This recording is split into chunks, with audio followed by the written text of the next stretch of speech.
ልዩነት አለ። ስለ ሄሪዲታሪ ሲን ላይ ልዩነት አለ።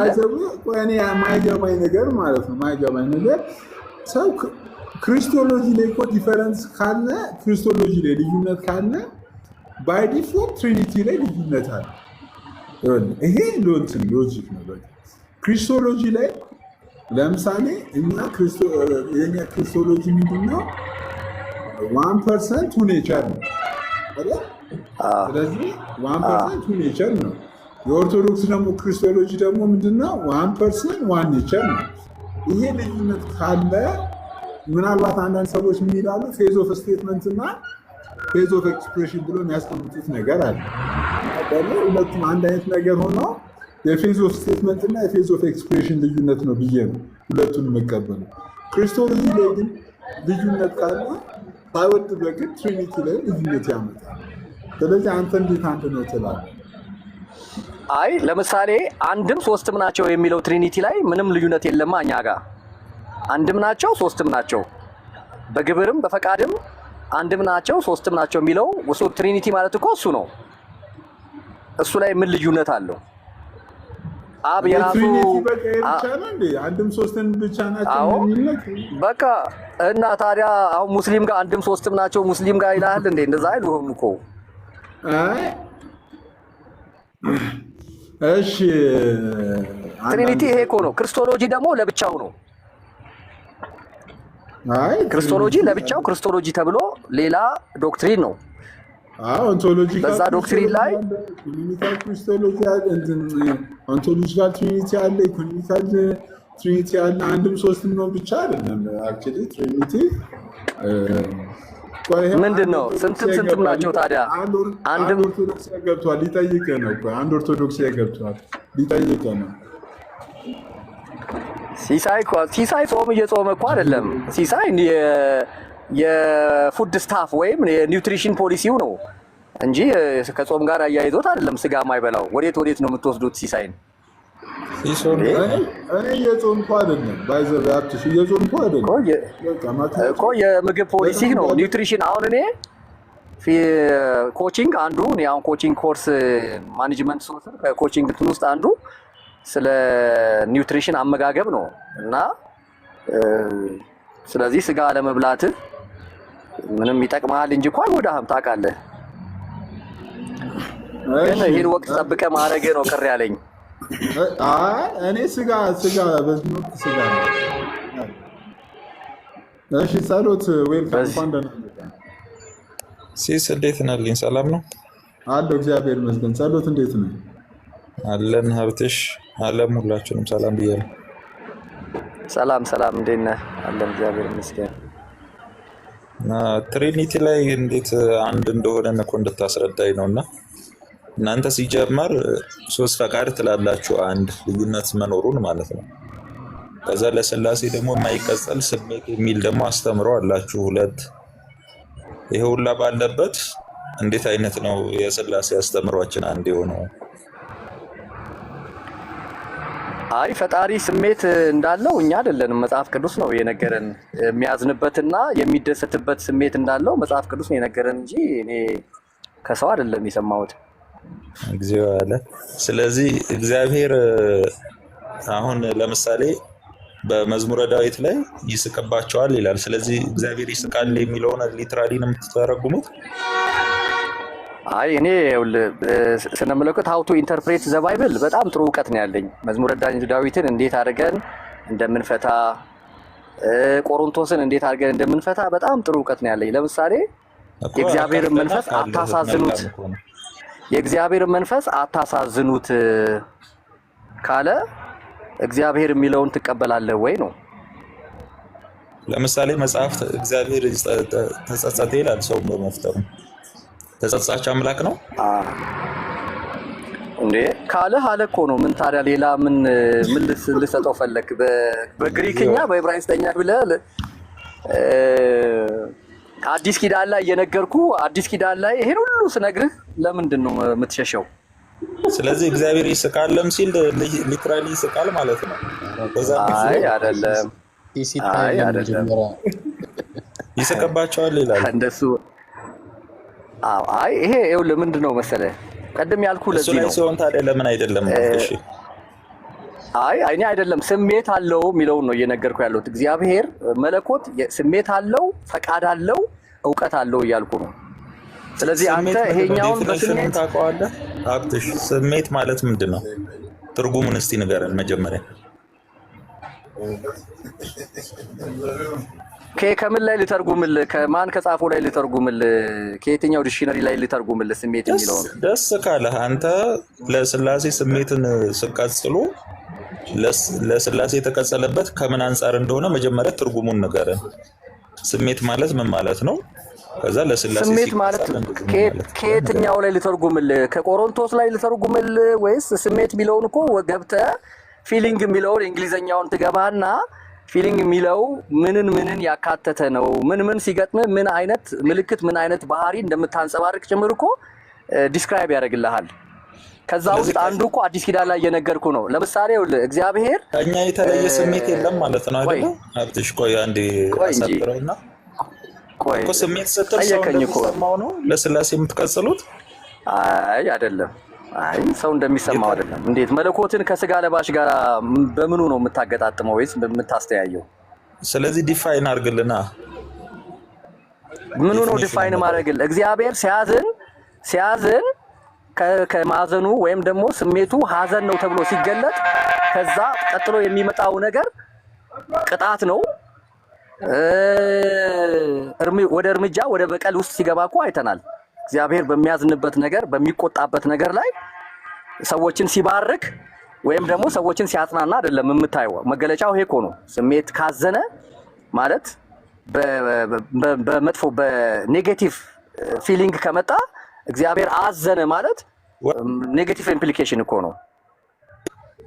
እኔ እሱን አይደለም መጀመሪያ ዴፊኒሽን ስጠው። ስሜት የሚለው ትርጉም የምን ዴፊኒሽን ነው የምሰጥ? እኔ እኮ መጽሐፍ ቅዱስ ነው ማውራው። መጽሐፍ ቅዱስ ላይ ቆይ የለም ምናምን ሳይሆን ቆይ አንድ ከአዲስ ኪዳን ከአዲስ ኪዳን አንድ ቦታ ላይ ላሳየኝ። አንድ ጊዜ እኔንም ሰማኛ እኮ ከአዲስ ኪዳን ላይ በማዘንና በደስታ የእግዚአብሔርን ስሜት እስኪ የተገለጠበትን ጥቅስ ጥቀስልኝና እስኪ ደግሞ ለኔ አስረዳኝ ነው እያልኩ ያለሁት። ቆይ እኔ እሱ ጋር አይደለሁም ያለሁት። የጠየቅኩህን ጥያቄ ትተህ ሽፍት እያደረግክ ነው ሀሳቡን። እኔ አይደለም ስለ ስሜት አይደል እንዴ የምናወራው? ሲሳይ አንተ እንትና ጋር ማይነጅ አታረግም እንዴ? ስለ ስሜት ነው የምናወራው አይደል? እኔ የጠየቅኩህ ምን ነበረ? አዎ መለኮት ስሜት አለ ወይ አልከኝ። ስሜት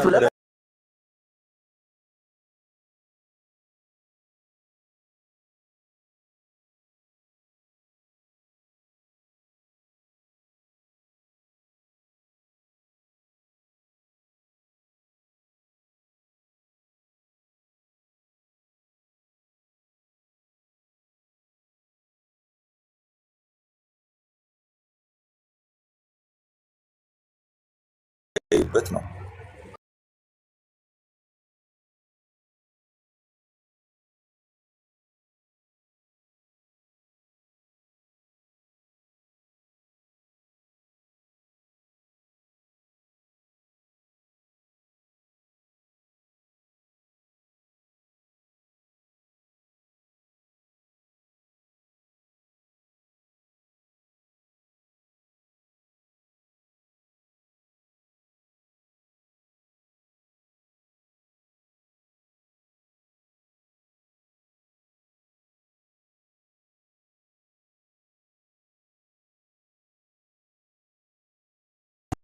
የቃሉን ትርጉም መጀመሪያ ንገሩን። ምንድን ነው ስሜት የሚለው መጀመሪያ መተርጎም አለበት እያልኩ ነው። ከየት ላምጣ አለ። ደስ ካለህ ዲክሽነሪ ከየት ይሁንልህ? ከዚህ ነው ከዛ ነው አለኝ። አንተ ደስ ካለህ ግን ስሜትን ዲፋይን የሚያደርግ ቃሉን ዲፋይን የሚያደርግ መጀመሪያ ንገረን አልኩኝ። ከዛ ለስላሴ መባሉ ከምን አንጻር ነው የሚለው እሱን እኔ ነው የኔ ጥያቄ። አሁን ግልጽ አይደለም እኮ እኔ እኮ አወጣሁልህና አሁን ግልጽ ነው። ይኸውልህ ስሜት የሚለውን ከእንግሊዘኛው ላይ ገብተን ማየት እንችላለን አልኩ እኮ። አሳየኝ እኮ ላይ ምን ይላል? እኔም እናውጣና አውጥተን ከዛ በኋላ ማየት እንችላለን እኮ አልኩ እኮ። እሺ ምን ይላል? አሳየኛ። ለምን አታወጣም አንተ? አብረን አናነበውም? ዲክሽነሪ የለህም እጅህ ላይ? እኔ ሲጀመር ይኸውልህ አርጊመንቱን የምታነሱት አስተምሮት ለእናንተ እኔ አስተምሮ ሰው እኔ ጋር አታውራ፣ ማስረጃ ከኔ ጋር ነው አልጠየቅም የምታወራው ብራዘር። እኮ። አንተ እያወራ ያለው ከሀብትሽ ቦረና ጋር ነው ባይዘዌ ጸሎት ሀብትሽ የስነ መለኮትም እንትን ነው ምሩቅ ነው። ስለዚህ ከኔ ጋራ ማውራት ነው፣ ከኔ ጋራ ማውራት ነው። እሺ እኔ እኮ ከአንተ ጋር ነው። አዎ አይ እናንተ አትበል። ከኔ ጋር ስናወራ መለኮት ስሜት አለው ወይ? አዎ። ስሜት በምን ይገለጣል ነው ጥያቄ። ያንተ ስሜት መሆኑ በምን ይገለጣል? ስላሴ ስሜት እንዳለው ከመጽሐፍ ቅዱስ ጥቅስ ጠቅሰ ታሳየኛለህ ወይ ነው ወይንስ ምንድን ነው? አሁን እስቲ ትንሽ እቺን ነገር እንትን ከፈት አድርጋት። ምንም ያው ባጭሩ ልጠይቅህ ሀብትሽ፣ የእኔ ጥያቄ ስሜት ቃል ነው አይደለም?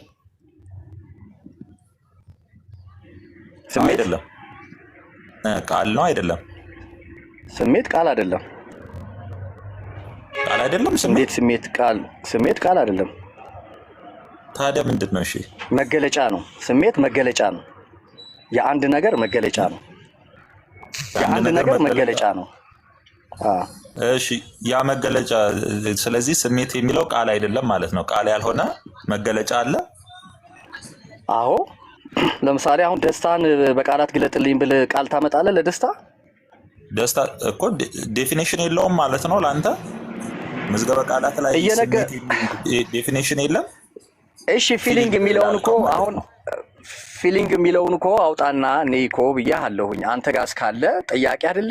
ለምን እያወጣህ ለምን አታነብም ነው? ቃል አይደለም እኮ አልከኝ። ስለዚህ ዲክሽነሪ ላይ የለም። ቃል አይደለም፣ የነገር መገለጫ ነው እያልኩ እኮ ነው።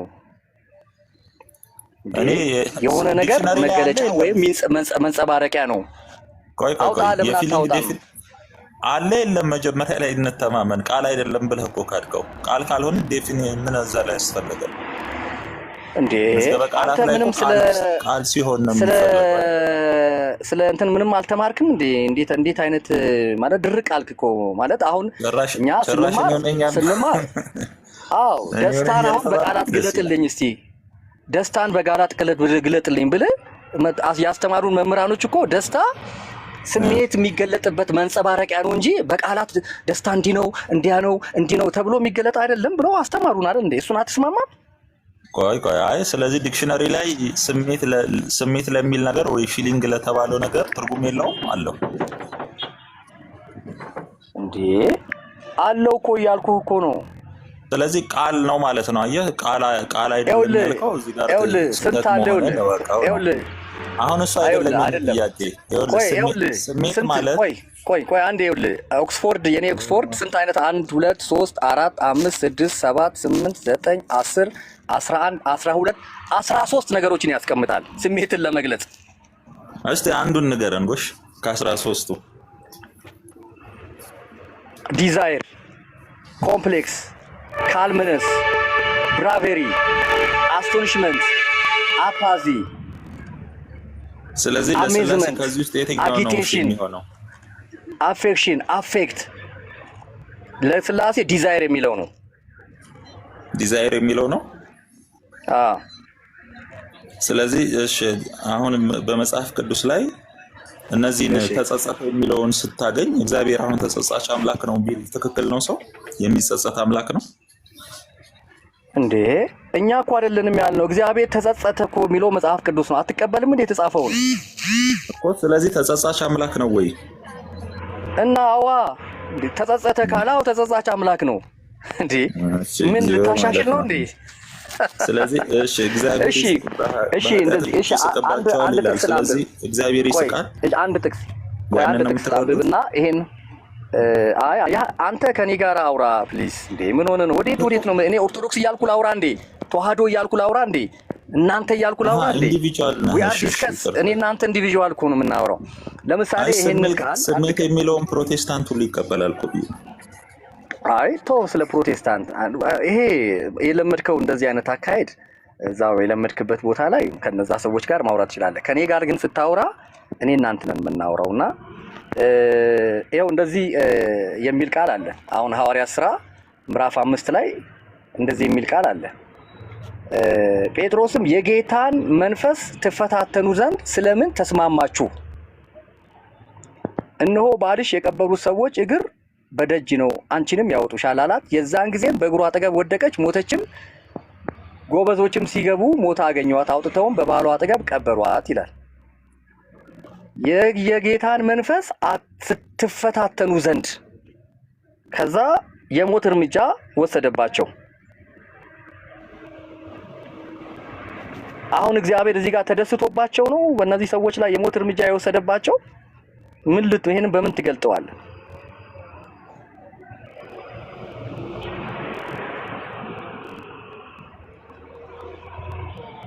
አለ ወጣ ሲስ ሄደ ነው ጸሎት አለ። የት ሄደ? እሺ አለው ሰማለው። አዎ ሲስ ድምፁን ቼክ እያደረክለት። እሺ አሁን የምሰማ ከሆነ ለስላሴ ስሜት የሚል ነገር አይቀጸልላቸውም። ስሜት አንድን ነገር የማታውቀው ነገር ሆኖ ከዛ በኋላ አንተ ነህ ጻፍከው? ቆይ አንድ ጊዜ አሳየኛ። let's discuss with Bible, okay? መጽሐፍ ቅዱስን ኮት እያደረክልኝ ቆይ ባይዘው ጸሎት ድንገት እኔ ያልገባኝ አፕል ሐሳቤን አስጨርሱኛ። እኔንም አይ ፐርሰን የሚለው ነገር ፐርሰን አሁን ለምሳሌ ፐርሰንን ጸሎት እንዴት ነው ዲፋይን የምታደርገው? ድንገት እኔም ያልገባኝ ነገር አንተ ጸሎትን ለመረዳት የሞከርኩ ነው። ፐርሰን አሁን ፐርሰንን እንዴት ነው አውቱ ፐርሰን ማለት እኔ ባይነት ያለው እኔነት ያለው አካል ብለን የምንገልጸው እንደዛ ነው። የሚታይ የሚዳሰስ እኔ ባይነኝ ሲል ምንም ማለታችን ነው? የራሱ ስሜት፣ ፈቃድ፣ እውቀት ያለው ማለታችን ነው ወይስ ይሄ ቆይ ስሜት የሚል ለስላሴ ሲጀመር አይቀጸልም ነው። እኔ እስከተማርኩትም እስከማውቀው ለስላሴ ስሜት የሚባል ነገር አይቀጸልላትም። መለኮት ስለሆነ በመለኮት ዘንድ ሁሉን ነገር አዋቂ ነው። አዲስ ነገር አዘነ የሚለው ለምን ታዲያ ጸሎት አዘነ የሚለው ለምን ነው የምትገልጠው? አንድ ጊዜ አትሂድ፣ ከባይብል ውጭ አትውጣ፣ ከባይብል ውጭ አትውጣ፣ አባቶች ምናምን አትበል። መጽሐፍ ቅዱስ እንዲህ ይላል ላይ ታውቃ። እንግዲህ እኔ እንዳወራ ካልፈለክ ሐሳቤን ስማና ከዛ በኋላ ደግሞ ትቀጥላለህ። አይ ባይብሊካሊ ብታደርገው ጥሩ ነው። ባይብሊካል አድርግልኝ ደስ እንዲለኝ። እሺ አንድ ጊዜ ሰማኝና ባይብሊካል አይደለም ብለህ ከዛ ደግሞ ትቀጥላለህ። በቃ አንዴ ሚውት አድርግና ስማኝ። መጀመሪያ ሐሳቤን ቢውልድ ላድርግ። ፐርሰን ማለት እኔነት ያለው እኔ ባይ አካል ማለት ነው በመጽሐፍ ቅዱስ። ስላሴን ፐርሰን ስንል ከዛ አንፃር ነው። ስለዚህ የስላሴ ዕውቀት አንዲት ዕውቀት ናት። የተለያየ ዕውቀት አሁን ከእናንተ ጋር የሚያስማማን አንደኛ ፍቃድን ለአካል ሰጣችሁ ስሜት የሚል ጨምራችሁ የሌለን ባህሪ ማለት ነው በስላሴ ዘንድ። ለኛ እንዲገባን በእኛ በሰውነት የተገለጠውን የእግዚአብሔርን ሐሳብ ለስላሴ የሚሰጥ አይደለም። ለምሳሌ በመጽሐፍ ቅዱስ ላይ ተጸጸተ፣ እግዚአብሔር ሰውን በመፍጠሩ ተጸጸተ ይላል። እሱን ይዛን ተጸጻች ነው ወይ ስለ ሀብቴ ምን አለ? አዎ ተጸጻች ነው፣ ተጸጻች አምላክ ነው አለ። የሚለውን እላለሁ አለ። እዛው መጽሐፍ ቅዱስ ላይ ደግሞ እግዚአብሔር ይጸጸት ዘንድ ሰው አይደለም ደግሞ ተብሎ ተጽፏል። ስለዚህ ስለነዚህ ነገሮች ሲናገረን እግዚአብሔር መልካም እንደሆነ አየ እንደዚህ ሲል እኛ እንድንረዳው የተነገሩ ቃላቶች ናቸው እንጂ ለእግዚአብሔር ባህሪ ተደርገው ለስላሴ ባህሪ ተደርገው የሚቀጸሉ አይደሉም። ስለዚህ እግዚአብሔር መዝሙረ ዳዊት ላይ ይስቅባቸዋል ይላል። ይስቅባቸዋል ሲል እግዚአብሔር ልክ እኛ እንደምንስቀው እንደዛ አይነት ስሜት ኖሮት መሳቅ ይችላል እያለ ነው መጽሐፍ። ስለዚህ ለስላሴ የሚሰጠው እኛ እንዲገባን ያ ቃል የተጻፈው ሰዎች አንደርስታንድ በሚያደርጉት መልኩ እግዚአብሔር ምን ይወዳል ምን ይጠላል የሚለውን ነገር እንድናቅ የተነገረ ነው እንጂ በስላሴ ዘንድ ስሜት የሚባል ነገር የለም። ስሜት አዲስ ነገር የማታውቀው ነገር ድንገት የሆነ ነገር ነው። ስሜት ወይም ተቻርገው ስታቅ ሴንስ በምታደርጋቸው በአምስት ጣቶች ሴንስ አድርገህ የምታገኘው ዕውቀት ያ ነው ስሜት የሚባለው። ስለዚህ ለእንደዚህ አይነት ነገር ለአምላክ አይቀጸልም። ለእኛ በተነገረው እኛ አንደርስታንድ እንድናደርግ ግን የገባ ቃል ነው። መጽሐፍ በዚህ ነው መረዳት ያለብን እያልኩ። እኔ ደግሞ ግልጽ ነው ሐሳብ ምንድነው? አይ ግልጽ አይደለም። ለምሳሌ አንተ ከራስህ ነው የምታወራው እንጂ ከመጽሐፍ ቅዱስ አይደለም የምታወራው። አንዱ የኔና ያንተ ልዩነት እኔ ከመጽሐፍ ቅዱስ ነው የማወራው። ከመጽሐፍ ቅዱስ ሳውራ ደግሞ በተለይ አዲስ ኪዳን አስማምተህ ንገረኝ። እሺ በቃ ስማውን ስማ። አሁን በቃ አሁን ስማ። እኔንም ግን አዲስ ኪዳን አይ ዝም ብዬ እኮ አላቋረጥኩም እኮ እኔም ዝም ብዬ ነው። አዲስ ኪዳን በተለይ እግዚአብሔር ብለን የምናመልከው አምላክ መጽሐፍ ቅዱስ ላይ ያለው ማለት ነው ስሜት እንዳለው አንድ ጊዜ አይደለም 100 ጊዜ አዲስ ኪዳን ውስጥ ነግሮናል። በዛ ላይ ደግሞ በጣም ግልጽ የሆነውን ነገር ከዚህ ከሐዋርያ ሥራ እኮ ምዕራፍ 5 ላይ ጀመርኩልህ። ምን የሚል ሲዋሽ ምንድነው የሚለው?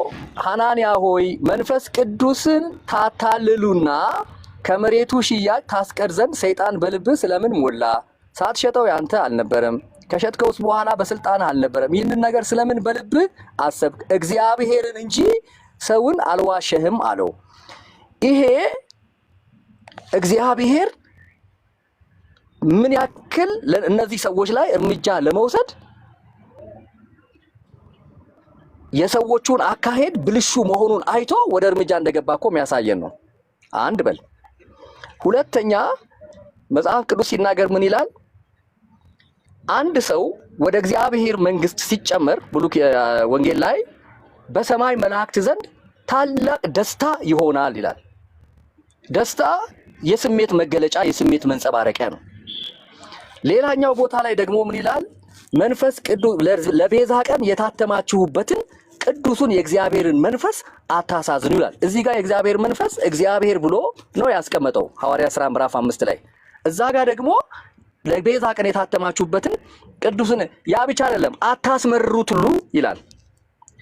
አዲስ ኪዳን በቃ 100 ጊዜ 100 እግዚአብሔር ዴቲ የራሱ ማንነቱ በስሜት በእውቀትና በፈቃድ ላይ የተገነባ እንደሆነ ማሳያ ነው።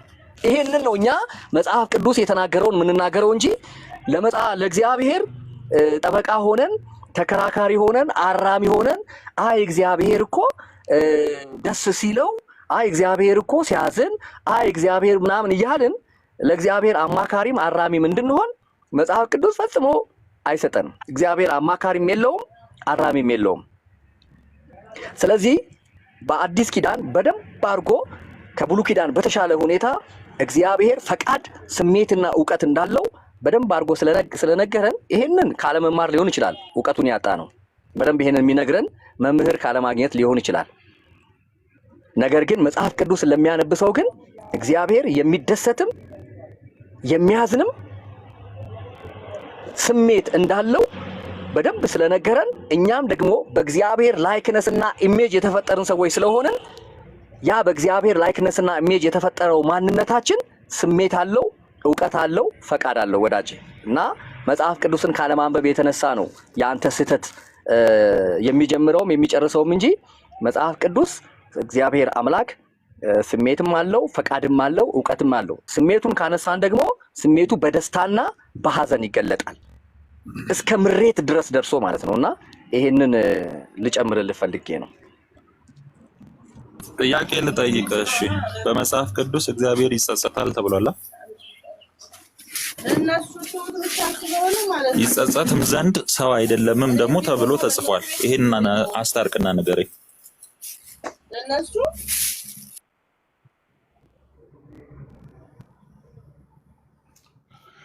ሀብትሽ ድንገት ይቅርታና 5 ደቂቃ ብዬ ረዥም ሰዓት እንዳልወስድብህ የስራ ኃላፊነት ወስዶ እየተንቀሳቀሰ ያለ ወንድማችን ነው። ብዙ ኃላፊነቶች አሉበት። ምናልባት ጸሎትዬ ከሰዓት ከሀብትሽ ጋር ወይ ማታ ላይ በጣም ስለሚችል አሁን ለስራ እየወጣ ስለሆነ እዚህ ጋር ትጨርሳላችሁ። እግዚአብሔር ይስጥልን። ሀብትሽ ሲሲ ሰላም ነው?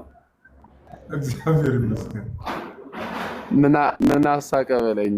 ልክ ጥምቀት አለና አንተ ፊት ኮስተር ሲል ትቼዋለሁ። መጀመሪያ ሰላምታ አይቀድምም እንዴ? እምነቱን እንደዚህ ነው የሚቀየረው። ሰላምታ አይቀድምም መጀመሪያ። አንዳንድ ሰው ለመንቀፍ ብቻ የሚገባል ወደ ሰላም ከማለት ይልቅ ትንሽ ያስገባው ከታች ጥያቄ ሲጽፍልን አይ መጀመሪያ ሰላም ነው ሲሳለ እና ሰላምታ እግዚአብሔር ነው ይላል። ኢትዮጵያኖች እንኳን ሰላም መጀመሪያ አይባልም። እኔ የምልህ ግን ቆይ ፕሮፌት ሰላምታ ቀኑ ሙሉ አብረን እዚህ ስለምንውል እኮ ነው። የምር ፕሮፌት ሳትሆን ፕሮፌት ያልከው ሲሶ እኔ እኮ እከታተልሃለሁ አንተን ይኸውልህ እኔ በጣም ብዙ ነገር ነው አንተ ላይ የማይብህና አሁን የኔ ፕሮፌትነት አልሆነለት ሳይሆን እኔ ይኸውልህ ፕሮፌት ዶክተር ነብዩ እባላለሁ። ሲስዬ ፕሮፌት የሚለውን አሁን አጠፋዋል። እውነት ለመናገር አጠፋዋል። ፊትህን ሰው ቅዱስ ቁርባን የጌታ ስጋ ነው ይላል። አይ ምንም አወራሩ እዚህ ሃይማኖትን እኔ ያለው እዚህ ጋር አንተን በለው ከሚል አንተ ለምን አልጠይቀኝም? አይ ፕሮፌት ምን አልክ መሰለህ ቅድም እንትን እኮ ነው ጥምቀት ለድነት ይላሉ ደግሞ እኮ ያፍሩ ማለትና ልክ ሲሳይ ሲኮሳተርብህ ሐሳብህን ቀየርክና እሱ ችግር የለው ምናምን ነገር አልክና እኔ መካነ ኢየሱስም እኛ ውስጥ አለች እኮ ጥምቀት ለድነት የምትል እሱ ችግር የለውም። ግን ሌሎቹንም ትምህርቶች ሲጨመር ይኸውልህ ሌሎቹንም ትምህርቶች ሲጨምር ሜሴንጀር የሚያወራው ከፕሮቴስታንት የተለየ ትምህርት ነው። ሜሴንጀር ኦጂ ነው እንትና እስቲ ሜሴንጀር ተሳስቷል። ሲስቶ እና ሲስቶ ሲስ ጎረቤት ነህ ታውቀህ ሲስ ጎረቤት ነው። ፕሮፌት ይመልስ ፕሮፌት ሜሴንጀር ተሳስቷል እንዴ? አዎ ተሳስቷል። ምን እስቲ ከሃይማኖት መግለጫችሁ አውጣና ባካንተ ሰውዬ አሁን ሃይማኖት መግለጫ ስህተት አሳየህ። ኧረ ተወኝ ፍታኝ አንተ ሰው። ቆይ አንዴ ብራዘሩ መጥቷል። አይ የሜሴንጀርን ስህተት ከሃይማኖት መግለጫ አውጥቶ ካሳየኝ እኔ በቃ ትክክል ነህ ፕሮፌት። እውነትም ነብይ ሉዓላዊ የሚባለው ኢትዮጵያዊ ነው። መልክ ኢትዮጵያ አይመስልም። ወንድምህ ነኝ የናይጄሪያ ፓስተር ነው የሚመስለው። ኢትዮጵያዊ ነው።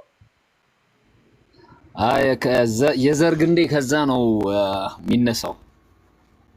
እሺ እኔ እኮ ከእናቴ ጋር ብቻ እንዳትሆን እኮ እኔ ራሱ ደንግጫለሁ እኮ ሳይህ፣ በተለይ ግንባር አካባቢ እንዲህ ሽብሽብ ያለው ነገር ያመሳስልናል። ኦኬ እኔም እኮ ቀርቦኝ እኮ ነው ብራዘሩ መጥቷል ምለው እኮ ሉዓላዊና ፕሮፌት ተመሳሰላችሁ። እሱ የቡሽሪ ፎቶ ነው ያደረገው። ሉዓላዊ ቡሽሪ ነው አይደለም በዚህ ኢየሱስም የቡሽሪን መንፈስ ምን ነው አንተ ካልጠፋ ፎቶ እና ማንን ነው የራስ አይደለም። ኢትዮጵያዊ እንደዚህ አይደለም። የራሴ ነው። ወደዚህ ወደ ደቡብ ኮንሶ አካባቢ ነን። አሬ ናይጄሪያ ምናምን ነገር ነው። ይኸውልህ ኢትዮጵያኖች የሚገርም ጥቁር ሰው ኢትዮጵያዊ እኮ አንገት አለው እኮ ምን ነካ እንዴ?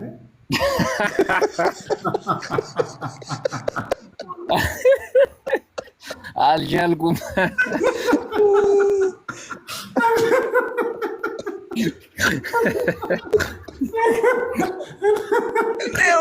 በከረባት አንቆት የለን ምን አንገት ሸሚዙ ነው። ሸሚዙ ትንሽ ከፍ ይላል።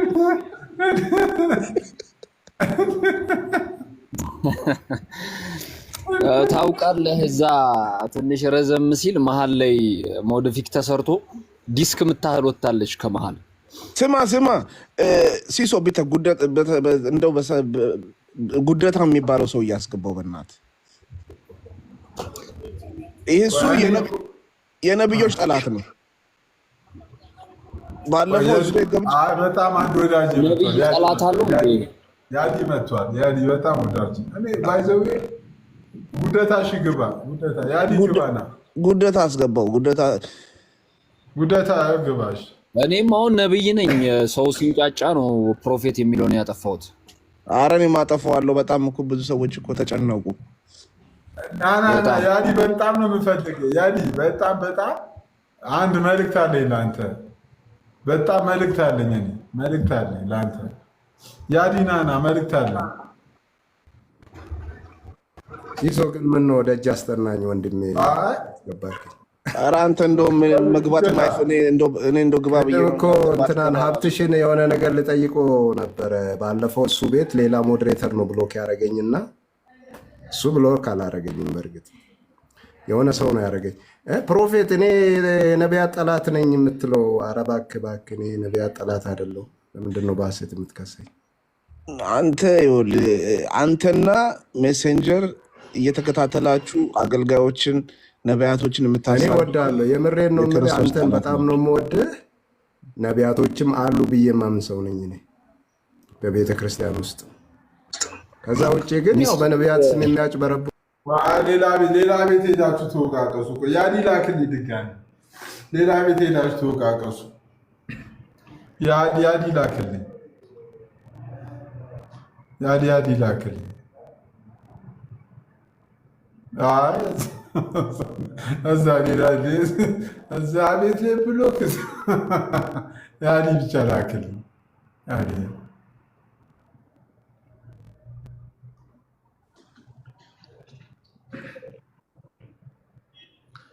ኦኬ። ያዲ ሲሶች እንትን ያሉት የሚመች ቦታ አለው ያሉት ግን አወራለሁ። መች ነው ግን የሚመች ቦታ የምትሆነው አንተ? እሺ አባቴ። ኧረ ያዲ በጣም እስቲ ላይፍ በቃ ለዚህ እኮ ነው ገባ ያልኩህ እኮ። ከመኪና ጋራጅ ወጥተህ ደግሞ ሆስፒታል ገባክ? ሆስፒታል ላይ ሆስፒታል ማለት በስራ ጉዳይ ነው ወይስ? አይደለም እንዲሁ በቤተሰብ ጉዳይ ነው። ቀጥል። ለማንኛውም ግን ለምን ፈልገኝ? ሲሾኩ ፈልጋለሁ ብለህ አስገብተህ ነው ተፈላጊ አድርገህ ነው የምታስወጣኝ። አይሰማም ወይ ያድዬ? እሺ ወይ እንትና አይ ቆይ ያድዬ የሆነ ነገር ገጠመኝ። ቆይ